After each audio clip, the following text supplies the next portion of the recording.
Hello everyone, I welcome you back in my YouTube channel live for physical education. आज जो topic हम लोग discuss करने जा रहे हैं वो है मेथड टू इम्प्रूव फ्लेक्सिबिलिटी। तो ये मेथड कौन से ऐसे मेथड है जो फ्लेक्सिबिलिटी को इम्प्रूव कर सकते हैं। तो सबसे पहले हमें फ्लेक्सिबिलिटी के बारे में पता होना चाहिए, फ्लेक्सिबिलिटी होती क्या है। ये मैंने अपने प्रीवियस वीडियोस में डिस्कस किया है और जिसका लिंक आपको डिस्क्रिप्शन में मिल जाएगा। सो थोड़ा पढ़ लेते हैं फ्लेक्सिबिलिटी क्या होता है। फ्लेक्सिबिलिटी मतलब कि range of movement of joints, हमारे जो जॉइंट्स हैं उनका रेंज ऑफ मूवमेंट्स है वो कितना है, या फिर आप ऐसे कह सकते हैं हमारे जॉइंट्स में कितना मोशन अवेलेबल है। आपके जॉइंट्स किस रेंज तक मूवमेंट कर सकते हैं, किस रेंज तक स्ट्रेच हो सकते हैं, किस रेंज तक वो आपको मूवमेंट प्रोवाइड कर सकते हैं। So that is known as flexibility. अब हम लोग बात करते हैं मेथड टू इम्प्रूव फ्लेक्सिबिलिटी। यहाँ पे 4 मेथड हैं: ballistic method, static stretching method, dynamic stretching method and proprioceptive neuromuscular facilitation technique, जिसको हम PNF टेक्निक भी बोलते हैं। तो इनको डिस्कस करते हैं। सबसे पहले हम बात करते हैं ब्लास्टिक मेथड की। So in this method movement is perform with a swing in a rhythmic way.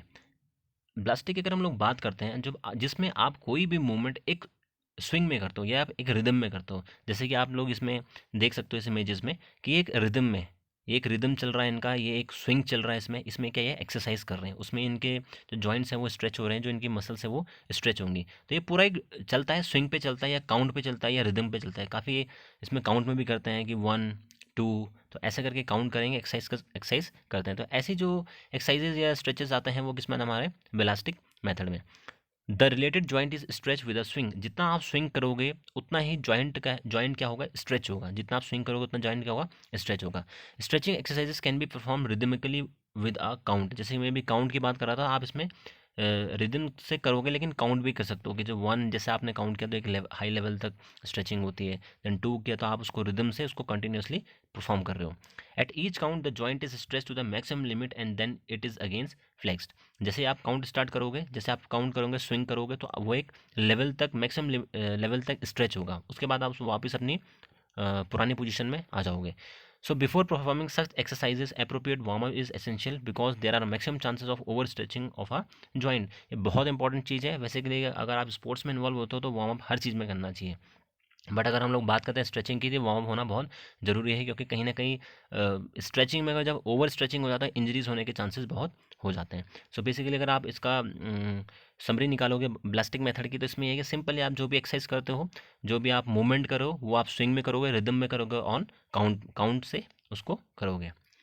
Then next हम लोग सेकंड बात करते हैं स्टैटिक स्ट्रेचिंग मेथड। देखो यहाँ पे सबसे पहले बात करता हूँ स्टैटिक की। स्टैटिक मीन्स होता है जहाँ पे मोशन नहीं है, आप आपकी बॉडी क्या रहेगी, स्टिल रहेगी।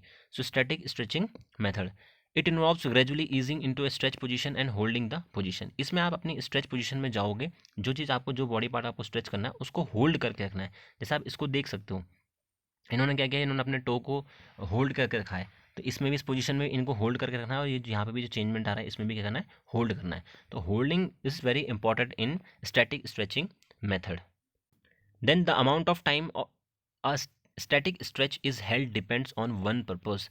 अगर आप होल्ड कर रहे हो या जितना टाइम आप होल्ड करते हो वो डिपेंड करता है पर्पस में, आपके एक्सरसाइज का पर्पस क्या है। या आप वार्म अप करने के लिए स्ट्रेचिंग कर रहे हो या कूलिंग डाउन करने के लिए स्ट्रेचिंग कर रहे हो। कूलिंग डाउन मीन्स जब आप एक्सरसाइज, जब आपकी एक्टिविटी खत्म हो उसके बाद जो आप नॉर्मल स्ट्रेचिंग करते हो, तो वो डिपेंड करता है आपके पर्पस पे। Suppose if it is a part of cool down the stretch should be held for 10 second. अगर आप कूलिंग डाउन कर रहे हो, आपने एक्टिविटी खत्म कर दी, अपने एक्सरसाइज खत्म किया, उसके बाद आप कूलिंग डाउन कर रहे हो, रिलैक्स कर रहे हो, तो आप उसको 10 सेकेंड तक होल्ड कर सकते हो। जैसे यहाँ पे होल्ड अभी बताया था मैंने कैसे कर रही है। If it is to improve the range of flexibility then hold it for 30 seconds. अगर आप अपनी फ्लेक्सिबिलिटी को इंक्रीज करने के लिए कर रहे हो तो कम से कम उसको 30 सेकेंड्स, 25 सेकेंड तक होल्ड करना ही है। देखो फ्लेक्सिबिलिटी में एक चीज़ होती है, आप स्ट्रेच जितनी मर्जी कर लो, अगर आपने होल्ड नहीं किया उसको, जो बॉडी पार्ट आप स्ट्रेच कर रहे हो आपने होल्ड नहीं किया, then it is of no use, आपका कोई यूज़ उसका नहीं है। अगर आपने खाली टच किया उसको और वापस आ गए तो कोई फ़ायदा नहीं। फ्लेक्सिबिलिटी का होल्ड करना बहुत इंपॉर्टेंट है।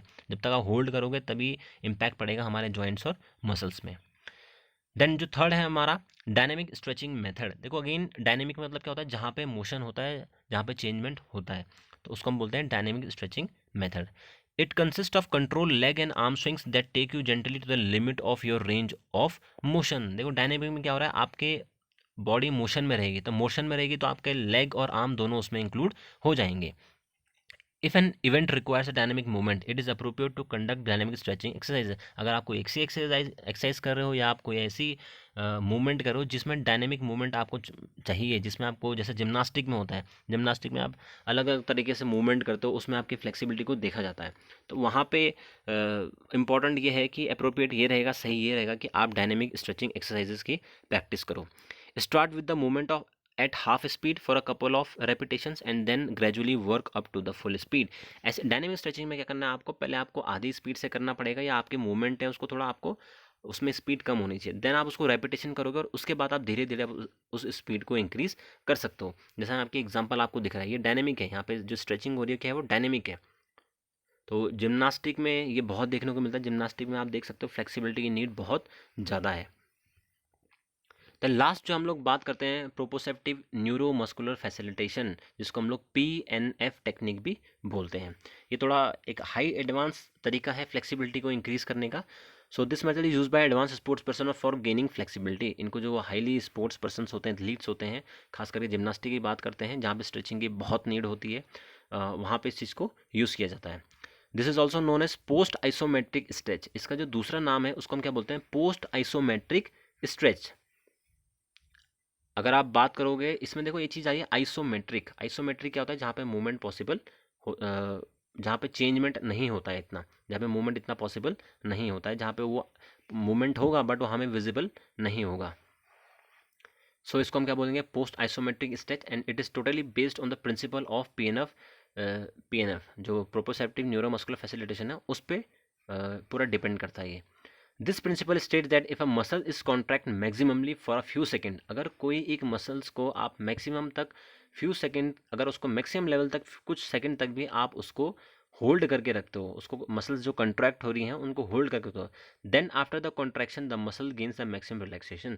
जब आप ज़्यादातर तक उसको कॉन्ट्रैक्ट होने के बाद होल्ड करके रहोगे तो अपना भी जो मसल्स क्या है उनमें मैक्सिमम लेवल का रिलैक्सेशन आ जाता है। Muscles is first contracted for 5 to 7 seconds.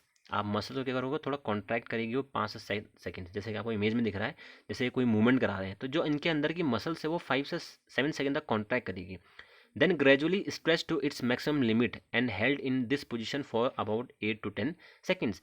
ऐसा होता है देखो कभी कभी कि हम स्ट्रेचिंग उतनी ही कर पाते जितना हमारा हमसे हो पाती है, बट PNF में क्या है कि जहाँ तक आपसे हो रही है उसके बाद भी हम उसको कुछ लेवल तक इंक्रीज कर रहे हैं, उसको फ्लेक्सिबिलिटी करवा रहे हैं, वही क्या है PNF है।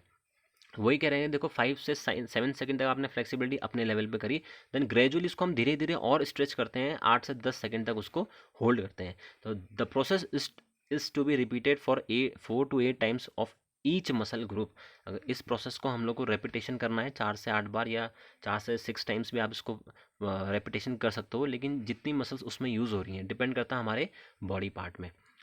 तो जैसे कि आप PNF अगर देखोगे, अगर जैसे इसमें देख सकते हो आप लोग, ये एक लेवल तक उसको स्ट्रेच करते हैं, लेकिन उस लेवल तक स्ट्रेच हम नहीं कर सकते हैं, लेकिन जो हमारे पार्टनर होता है उसके बाद उसको और स्ट्रेच करवाएंगे, ताकि क्या है एक मैक्सिमम लेवल तक स्ट्रेचिंग हो सके। तो वही क्या है PNF है, जहाँ तक हमसे होते हैं हम वहीं तक करेंगे, उसके बाद जो एक्स्ट्रा हो रही है, एक्स्ट्रा कॉन्ट्रैक्शन हो रहा है मैक्सिमम लिमिट तक, जो हमारे पार्टनर करवा रहे हैं, वो क्या हमारा PNF फैसिलिटेशन मेथड इसको बोल सकते हैं, या PNF न्यूरोमस्कुलर फैसिलिटेशन हम इसको बोल सकते हैं।